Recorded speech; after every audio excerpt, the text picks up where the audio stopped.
कुछ लोग होते हैं इस दुनिया में जिनका नाम बहुत होता है और कुछ लोग होते हैं जिनका काम कमाल का होता है। मैं आपको हिंट देता हूं, फिर आप बताना कौन हो सकते हैं। उनका एक YouTube चैनल है जिसपे 35 लाख से ज्यादा सब्सक्राइबर्स हैं और 19 करोड़ से ज्यादा व्यूज हैं। वो क्या करते हैं, एक बुक को पढ़ते हैं, जिस बुक को पढ़ने में हो सकता है आपको 4 घंटे लगे, 5 घंटे लगे, उस बुक को पूरा वो पढ़ते हैं, फिर उसकी समरी बनाते हैं और शॉर्ट में 10 से 15 मिनट के अंदर अंदर उस समरी को आप लोगों के साथ में शेयर करते हैं। ये book exactly. Let's give a big round of applause for the one and only Mudassir Khan.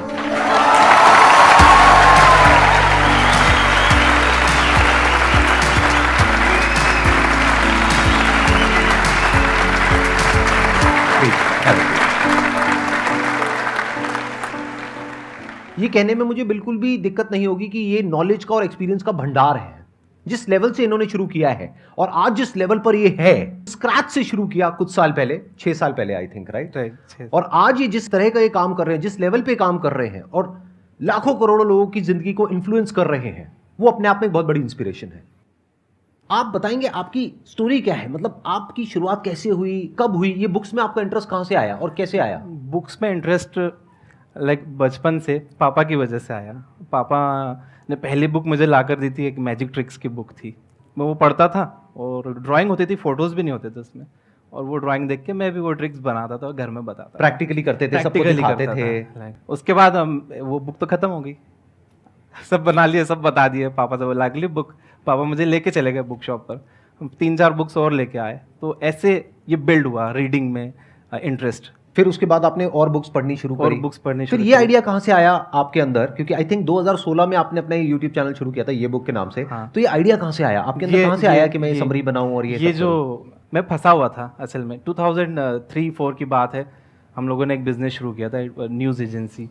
तो न्यूज़ देखिए, कुछ बिजनेस ऐसे होते हैं दुनिया में जो कभी बंद नहीं होते। न्यूज़ चैनल्स हैं, न्यूज़ एजेंसीज हैं, न्यूज़पेपर्स हैं, कभी भी बंद नहीं होते। 365 डेज इसमें काम होता है। पापा 18 दिन तक वेंटिलेटर पे थे हॉस्पिटल में उस दिन, तब भी पूरे 18 दिन मैं काम ही कर रहा था। उनकी डेथ हो गई, तभी मैं काम कर रहा था। उसके बाद एक मैंने न्यूज़पेपर में ऐड देखा, एक बुक फेयर लगा हुआ था। मैं चले गया और किलो से बुक्स मिल रही थी वहाँ। किलो के भाव से मिलती थी? किलो से बुक। ये मैंने पहली बार सुना है। ऐसी भी कोई बुक फेयर होती है? हाँ, एक बुक फेयर थी किलो से, एक रद्दी जैसा था वो, किलो से बुक्स। तो आप बेच भी सकते हैं, खरीद भी सकते हैं। हाँ, तो और मैं कलर ब्लाइंड हूँ। पीले कलर की एक बुक, मुझे कवर अच्छा लगा यार, येलो कलर में कलर ब्लाइंड। तो वो बुक थी use what you have got, Barbara Corcoran उसके ऑथर हैं। तो बारबरा भी यही प्रॉब्लम फेस कर रही थी जब उन्होंने बिजनेस शुरू किया था, कि वो अपना काम डेलीगेट नहीं कर पा रही थी। तो वो लिखती हैं कि देखिए, आप कभी भी अपने जैसा 100% ढूंढने जाओगे, नहीं मिलेगा कोई भी। आप जितना कर रहे हो, आपके 80% भी कोई कर रहा हो, वो काम उसे दे दो। यहाँ से मेरे ताले खुल गए दिमाग के। तब मैंने सोचा अब बुक्स का नॉलेज शेयर करेंगे। बुक्स में इतना पावर है, कोई एक बुक का एक आइडिया आपकी ज़िंदगी कंप्लीटली बदल सकता है। तो मैं वहाँ से निकला तो मैं यहाँ पहुँचा हूँ। अभी तो आगे, बहुत आगे जाने वाले हैं आप। Let's give big hand for him. ये छोटी चीज नहीं है, ये पहली बार एक पब्लिक प्लेटफॉर्म पर आए हैं और यहाँ पर आकर के बोल रहे हैं। इसके लिए बहुत करेज चाहिए।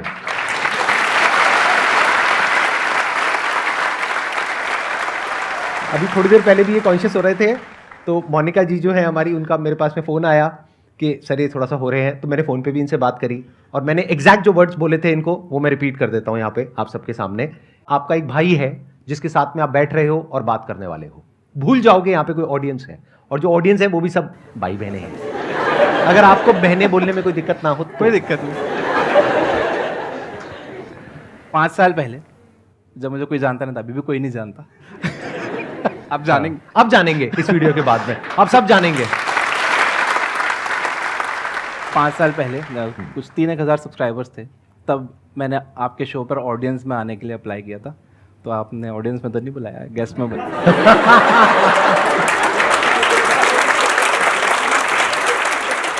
तो मुझे लगता है कि आने वाले कुछ महीनों में या सालों में इनमें से भी कई लोग आपके सामने यहाँ बैठे होंगे। 100%।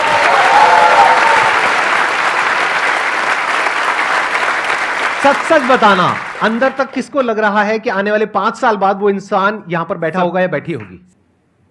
और कोई बड़ी बात नहीं है कि आपका वो लेवल आ जाए कि आप यहां पर बैठ करके मुझे कहो चल जा करके वहां बैठ। मैं बताता हूँ तुझे आसान है क्या होता है, आसान है करता रहता है। अब ऑडियंस की बारी।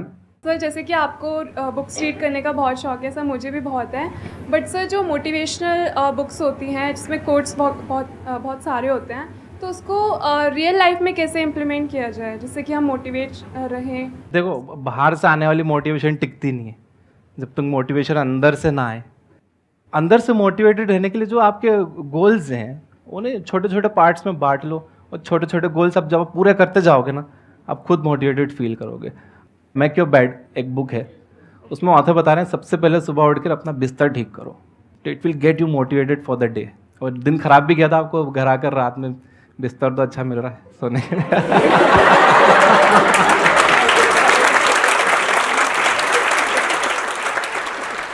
Thank you so much sir, Most welcome. Invite करने के लिए। और मैं बहुत खुश हूँ, मुझे रात में नींद नहीं आई आपसे मिलने के लिए, मैं इतना एक्साइटेड था। सर मेरा क्वेश्चन आप दोनों से ही है कि सर्वाइवल तो सभी कर रहे हैं, बट एक बार जब सक्सेस मिल जाती है और सक्सेस की हाईएस्ट पीक पे पहुंचने के बाद डाउन टू अर्थ कैसे रहना है, उसका क्या सीक्रेट है? आप ये सवाल पूछ रहे हो, टॉन्ट मार रहे हो? नहीं सर, मैंने देखा है सर, बहुत लोग सक्सेस मिलने के बाद ना कितनों को वो समझ आया मैंने क्या कहा है? पैसा सर पे चढ़ जाता है लोगों के सक्सेस मिलने के बाद। हाँ, success- बिल्कुल सही कह रहे हो। तो सर आप बिल्कुल सही कह रहे हो मेरे बारे में। नहीं सर, एक ना एक दिन तो सभी सक्सेसफुल हो ही जाएंगे अगर सर को फॉलो करेंगे, बट मैं ये जानना चाहता हूँ कि सक्सेस किसी भी फॉर्म में अगर मिलती है तो उस पर्टिकुलर जो सक्सेस, जैसे किसी को नॉलेज बहुत हो जाए तो उसको नॉलेज का घमंड ना आ जाए, तो उसके लिए भी वो डाउन टू अर्थ कैसे है? आप एक काम करो ना, आपके हाथ में माइक है, तब सीधा ही मार दो। नहीं, आप मार दो मुझे। सर आपके लिए नहीं है सर। घमंड नहीं दिखता है, गुस्सा दिखता है, और गुस्से के पीछे जरूरी नहीं है घमंड हो सकता है कोई वजह हो जो किसी को पता ना हो, और दूर से दुनिया देख करके कह रही है उसमें बहुत घमंड आ गया है। जैसे कोई आदमी है, वो किसी से बात नहीं करता अपनी कॉलोनी में, लोग क्या कह रहे हैं, वो बहुत घमंडी है, उसको सक्सेस मिल गई है तो उसमें बहुत घमंड आ गया। अरे घमंड नहीं आया, वो इंट्रोवर्ट है, वो किसी से बात नहीं करता है। कोई इंसान है, उसको कभी गुस्सा नहीं आता है, एक बार उसको गुस्सा आ गया तो पूरी दुनिया क्या कह रही है, वो घमंडी है। गुस्से में और घमंड में बड़ा फर्क है।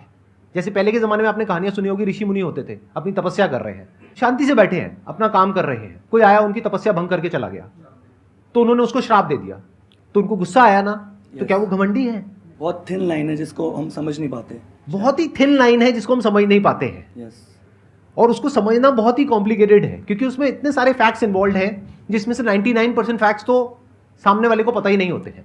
यानी आपके पड़ोसी के बारे में 99% बातें हैं जो आपको पता ही नहीं है, और आप 1% के बेस पे उसको जज कर रहे हो। मतलब कि अपना ध्यान अपने काम पर रखो, और दुनिया का जो काम है वो उन पे छोड़ दो। दुनिया का काम है आपके काम में कमियां निकालना, करेक्ट। आपका काम है अपने काम को अच्छे से करना। करेक्ट। तो आप अपना काम करो, दुनिया को उनका काम करने दो। और जैसे आपने बताया शुरू में कि अगर कोई ज़्यादा बात नहीं करता किसी से तो ज़रूरी नहीं घमंडी, वो इंट्रोवर्ट हो सकता है। मैं भी इंट्रोवर्ट हूँ, और मुझे भी अभी रिसेंटली पता चला है कई लोग घमंडी बोलते हैं।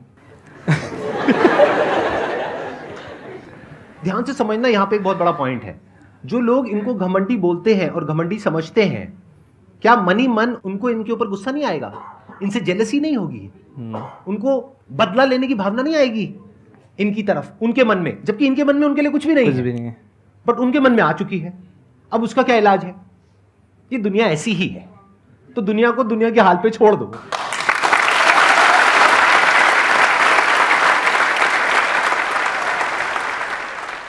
एक्चुअली मेरे पास क्वेश्चंस तो बहुत सारे हैं, पर सर आए हुए हैं तो मैं चाहती हूँ आज सर से क्वेश्चन कर लूँ। मेरे को भी काफ़ी शौक है बुक्स पढ़ने का, और मैं रेगुलर पढ़ती हूँ, बट प्रॉब्लम ये आ जाती है कि जब ज़्यादा बुक्स पढ़ते हैं तो वो बहुत सारी चीज़ें दिमाग में आ जाती है, तो कन्फ्यूज़न हो जाता है कि क्या चीज़ पकड़ के रखें, क्या छोड़ दें। पढ़ करके हम कंफ्यूज हो गए कि ये सही है या वो सही है, हाँ, या वो बुक इसी टॉपिक के बारे में ये कह रही है और दूसरी बुक कुछ और कह रही है। फिर हम सर के वीडियोस देखते हैं तो वो तो बिल्कुल ही अच्छे होते हैं और डिफरेंट होते हैं। तो सर को भी कमेंट्स आते, सर पहले आप ऐसा बोलते थे अब ऐसा बोलते हो। हाँ, राइट। मेरे को भी ये सर, कमेंट्स but आते हैं। आपका वही तो ना, पहले आप कुछ अलग बोलते थे और अभी ऐसा नहीं कि कुछ गलत बोलते थे। नहीं, आप भी बोल लो, कोई बात नहीं। नहीं सर, मैं तो हुई पंचिंग बैग, जो आपका जो लेवल है लाइक अ पंचिंग बैग, जो आएगा मार करके चला जाएगा। मारो नहीं मुझे, सर, मारो। बिल्कुल नहीं, मैं पॉजिटिव वे में बोल रही हूँ, आपकी वीडियोस में भी अब फ़र्क तो आया ही है ना सर। पहले आप आप मेरी तारीफ कर रहे हो, बुराई कर रहे हो? सर मैं तारीफ कर रही हूँ, अब अच्छा, बहुत तारीफ अच्छे कर रहे वे में, मतलब अब तो ठीक है। लेवल हाई हो गया। पता नहीं लगता आजकल कौन क्या कर रहा है, पूछना पड़ता है। हाँ, देखिए किसी भी बुक की बात को ब्लाइंडली बिलीव तो नहीं करना चाहिए। आपके पास एक दिमाग है तो अपना दिमाग भी चलाना चाहिए। और मैं तो ये मानता हूँ ज़्यादा बहुत सारे सेल्फ हेल्प बुक्स पढ़ने की ज़रूरत नहीं है। एक बुक है थिंक एंड ग्रो रिच, और मुझे ऐसा लगता है कि वो सभी सेल्फ हेल्प बुक्स की मदर है, बाप है। In terms of financial success, अगर फाइनेंशियली आपको सक्सीड होना है तो सेल्फ हेल्प बुक्स जितनी भी हैं, आई एग्री। हाँ, उसके बाद जितनी भी सेल्फ हेल्प बुक्स आई हैं, चाहे वो पावर ऑफ सबकॉन्शियस माइंड हो और भी जितनी, वो सब ऐसा लगता है कि थिंक एंड ग्रो रिच को देखकर ही लिखी गई है। दैट्स अ टेम्पलेट एक तरह से, थिंक एंड ग्रो रिच। और इस बुक का मेरी लाइफ पे भी बहुत बड़ा असर हुआ था। देयर वाज अ पॉइंट जहाँ पर मैंने पिवट किया था, यानी मैं एक पॉइंट पे स्टक था, तो इस बुक ने मुझे एक नया पर्सपेक्टिव दिया था, जहाँ से मेरे करियर में एक मेजर शिफ्ट आया था। आप बताइए क्या करें, कंफ्यूजन हो जाए ऐसा तो? अगर कंफ्यूजन हो जाए हाँ। कि एक इंसान कुछ बोल रहा है, दूसरा इंसान कुछ बोल रहा है, या फिर एक बुक कुछ बोल रही है, दूसरी बुक कुछ और बोल रही है, तो आप पहले उसके स्टैंड पॉइंट को समझने की कोशिश करिए। कोई भी चीज़ ब्लैक एंड वाइट नहीं होती है कि आप कह दोगे ये ब्लैक है, ये वाइट है, ये सही है, ये गलत है। ऐसे नहीं होता है। दोनों अपने अपने स्टैंड पॉइंट से सही है, तो आपको दोनों के स्टैंड पॉइंट को समझना पड़ेगा। हो सकता है एक ही बुक एक पर्टिकुलर टॉपिक के बारे में एक पर्टिकुलर स्टैंड पॉइंट से कह रही है, और वही बुक उसी टॉपिक के बारे में किसी और स्टैंड पॉइंट से बिल्कुल ही Right. अपोजिट बात कह रही है। हो सकता है अभी आप मेरे से एक क्वेश्चन पूछो, उसका मैं आपको कुछ और जवाब दूं, बेस्ड अपॉन आपका बैकग्राउंड क्या है, आपकी प्रॉब्लम क्या है, उसके अकॉर्डिंग मैं आपको सोल्यूशन दूंगा ना। दूसरी तरफ से कोई और इंसान होगा जो सेम क्वेश्चन पूछेगा या पूछेगी, लेकिन उसका जो बैकग्राउंड है उसको मैं समझ करके हो सकता है उसको बिल्कुल ही एक अलग जवाब दूंगा। तो क्लियर कट आंसर कभी भी नहीं होता है। राइट। मुझे किसी का मैसेज आया था कि सर एक लड़की मुझे बहुत पसंद है, मुझे उससे ही शादी करना है, लेकिन घर वाले मानेंगे नहीं। ये जवाब उस लड़के के उम्र और बैकग्राउंड देखे बिना नहीं दे सकते। पता चला वो 15 साल का ही लड़का था। मतलब यार पढ़ाई पे ध्यान दे, करियर बना ले लड़कियां। उसको बोलो घर वाले नहीं सरकार भी नहीं मानेगी। सर कोई नहीं मानेगा। और वही कोई थोड़ा ज़्यादा एज का होता है, उसके लिए अलग जवाब होता तो है। उसके लिए अलग जवाब होता। हाँ। इससे पहले कि ऑडियंस में से कोई आपसे कोई क्वेश्चन पूछे, मेरे माइंड में एक क्वेश्चन आ रहा है। हाँ। आज आपने काफ़ी कुछ अचीव कर लिया है, तो आप थोड़ा सा बताइए अपने एजुकेशनल बैकग्राउंड के बारे में, और फिर आप बताइए कि आपके लिए आज की डेट में जो ये सक्सेस है, पैसा है, इस सब का क्या मतलब है? एजुकेशन 8th तक मैंने पढ़ा है, उसके बाद मैंने इन लोगों ने आसानी से मान भी लिया, कोई मानता ही नहीं है किसी को बताओ तो। नहीं आप झूठ बोल रहे हो, नहीं लगते तो नहीं हो। इससे पता लगता है कि ये फर्क नहीं पड़ता कि आपका बैकग्राउंड क्या है, ये फर्क पड़ता है कि आपकी विजन क्या है, कि आप जाना कहाँ चाहते हो। आप कहाँ से आ रहे हो वो मैटर करता है, लेकिन इतना नहीं करता है जितना कि आप कहाँ जाना चाहते हो। पापा ने सेल्फ लर्निंग पर ही फोकस करवाया, पूरा सेल्फ एजुकेशन। सीखो लोग कैसे बात करते हैं, केबीसी ये एंटरटेनमेंट के लिए मत देखो, बच्चन से आप कैसे बात करते हैं सीखो। बुक्स ला के दी थी उन्होंने, how to win friends and influence people. मुझे एक आदत हो गई थी, मैं बैठे बैठे से नाखून तोड़ने लग गया। 15-16 साल का था, पापा के सामने मैं कर रहा था। तो पापा ने बोला यार तुझे बड़ा हो गया, बड़े बड़े इंटरव्यूज़ देने, लोगों उसके इंटरव्यूज़ लेने, और तू ऐसा करेगा? रुको साहब ये, हाँ बोलो। तो बॉडी लैंग्वेज पे फिर उन्होंने बुक ला के दी। एलन पीस की एक काफ़ी अच्छी बुक है बॉडी लैंग्वेज। तो वो बताते थे ऐसे हाथ रख के किसी से बात नहीं करना, ऐसा मैसेज जाता है कि आप उससे एग्री नहीं करते हो। तो सेल्फ लर्निंग पूरा पापा की साइड से। कोई नया वीडियो गेम लिया या कोई गैजेट आया घर में तो कहते थे नहीं पहले यूज़र मैनुअल पढ़ो। मैं बोलता था अरे पापा सिंपल है, ये पिन यहाँ लगाओ, ये लगाओ, ये चालू करो, हो गया। नहीं पहले यूज़र मैनुअल पढ़ो, देखो फिर करो। तो आपके फादर का बहुत बड़ा रोल है, बहुत आज बड़ा आप जो रोल भी है। कुछ हो उसमें। यस। और पैसे की बात जो आप कर रहे हैं, पैसा और सक्सेस आज की डेट ये में पैसा मैं मानता हूँ, पैसा इज लाइक अ टूल। जैसे स्क्रू ड्राइवर है, जैसे आपने वो देखी एक विलन फिल्म, उसमें रितेश देशमुख स्क्रू ड्राइवर से मर्डर करता है। तो स्क्रू ड्राइवर अच्छा था या बुरा था उसमें? स्क्रू ड्राइवर बुरा कैसे हो सकता? यूज करने वाला बुरा था। जब पैसा आता है तो जो आप हो असल में, आपको वही रूप बाहर आता है। पैसा ना अच्छा है ना बुरा है। पैसा जहाँ काम करता है, बहुत अच्छा काम करता है, बहुत सारे प्रॉब्लम सॉल्व हो जाती हैं। तो it's a tool, treat it as a tool. सिर पे मत चढ़ने दो। आप जो पूछ रहे थे सिर पे चढ़ जाता है, पैसों का आप टूल की तरह देखोगे। बहुत अच्छी बात बोली है इन्होंने। Let's give big hand for him.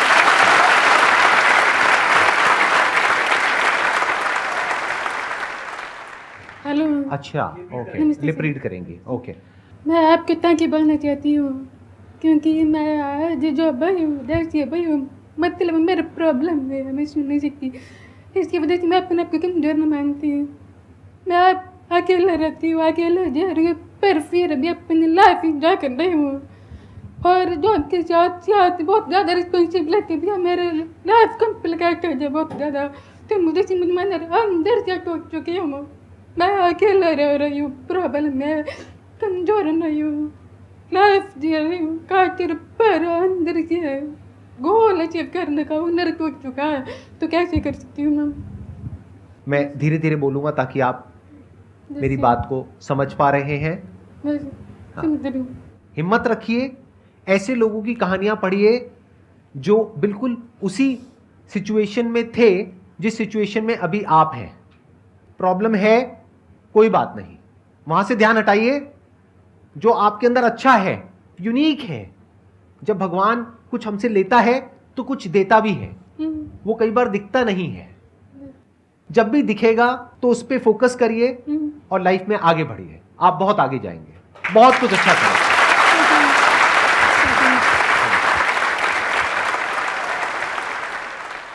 मुझे पूछना है मोटिवेशन के ऊपर। मैं बहुत ही इमोशनल पर्सन हूँ। मैं अपने डियर वंस को लेकर बहुत जल्दी घबरा जाती हूँ। अभी तक ये फीलिंग मुझे अभी मैं शिवर कर रही हूँ पूछते हुए, जो मैं आपसे पूछने वाली हूँ। आई एम सॉरी, मैं आपको रिमाइंड करा रही हूँ। जब आपके फादर वेंटिलेटर पे थे, आई नो कि वो टाइम बहुत स्ट्रगलिंग रहा होगा आपके लिए। आप शायद कुछ अचीव भी करना चाह रहे होंगे, तो क्या आप मुझे प्लीज़ थोड़ा इंस्पायर करेंगे? आपने कैसे उस टाइम को डील किया, कैसे मोटिवेशन हुई? उस टाइम मैंने कैसे डील किया?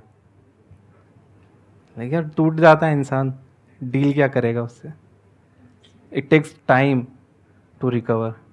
और रिकवर ज़िंदगी भर नहीं हो सकते, आप हमेशा कमी लगेगी। क्या आपने भी किसी अपने को खोया है? सर ऐसा हुआ नहीं, बट मैं डरती हूँ। डरते हो कि ऐसा हो गया तो? हाँ सर। एक तो ये आपको एक दिमाग में बात बिठा के रखनी चाहिए कि कोई भी आपके साथ हमेशा रहने वाला नहीं है। आप रिमाइंड कराते रहना चाहिए, हर चीज़ टेम्प्ररी है। आप भी, मैं भी, हमारी फैमिलीज भी, हर रिश्ता टेम्प्ररी है। तो ये आप खुद को रिमाइंड कराते रहना चाहिए। Good morning sir. पहले गुड गुड मॉर्निंग। मॉर्निंग जी। जोश होता है कि नहीं यार किताब पढ़ लूँगा, एक दो किताब, एक दो लाइन पढ़ता हूँ, एक दो टॉपिक थोड़ा 2-4-5 पेज पढ़ता हूँ, फिर एक दो दिन के बाद फिर ठंडा हो जाता हूँ। इनको ना थोड़ा सा गर्म कर दो आप।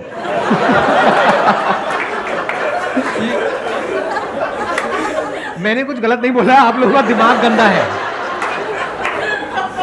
अश्लील लोग, उन्होंने बोला वो ठंडे हैं, मैंने कहा उनको गर्म कर दो बस। कैसे करना है, क्या करना है, वो इन दोनों के बीच की बात है। मैं कौन होता हूँ बीच में कुछ बोलने वाला? हाँ। 4-5 दिन के बाद जब फिर पढ़ना शुरू करता हूँ तो लगता है यार पीछे वाला तो आप कैसे पढ़ते हो? बेड पर पढ़ते हो? बेड पे भी पढ़ता नहीं, हूँ। बेड पर पढ़ना छोड़ दो, टेबल चाहिए, चेयर चाहिए। अब माहौल होना चाहिए पढ़ने का। बेड पर पढ़ोगे नींद आ जाएगी, क्या पढ़ पाओगे? 2-4 दिन 5 दिन करता हूँ, पर फिर जाके फिर वो देखो, आपके पास पर्पस होना चाहिए। वो किताब आप क्यों पढ़ रहे हो? वो कह रहे हैं पर्पस क्या है आपका वो बुक पढ़ने का? जो भी हाँ। बुक आप पढ़ रहे हो, पहले तो किस टाइप की बुक पढ़ रहे हो जो आप ठंडे हो रहे हो?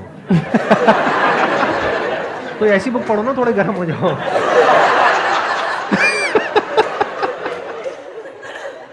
मैं एक इंसान की प्रॉब्लम का सॉल्यूशन निकाल रहा हूँ हंसते खेलते, मतलब आप उसका कुछ और ही मतलब निकाल रहे हो। क्या मतलब किस तरह की बुक पढ़ रहे हो, उसका पर्पस क्या है? Sir think and grow rich ये भी पढ़ रहा है एक साथ ही ना। ये भी हो जाती है इशू कि एक साथ ना 2 बुक ले लेता हूँ, जैसे थिंक एंड ग्रो रिच और एक दूसरी बुक कौन सी है?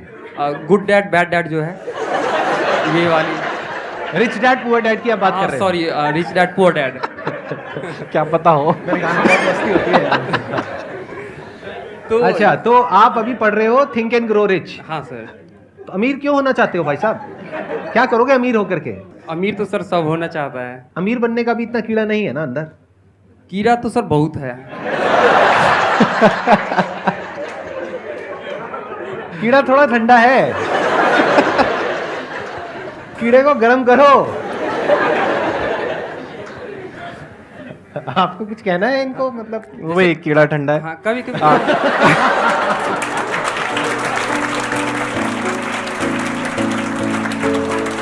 आपके लिए एक छोटा सा गिफ्ट है। आप कितनी दूर से सर, आए सर। हमारे लिए यहाँ पर अपना टाइम निकाल करके। सर आपने पहले ही आप कितना, कहाँ से, औरंगाबाद से? हाँ मैं औरंगाबाद से हूँ। Thank you so much, it means a lot to me and my entire team. ये हमारी पूरी टीम की तरफ से, हमारी पूरी फैमिली की तरफ से आपके लिए एक छोटा सा गिफ्ट है। Thank you so much.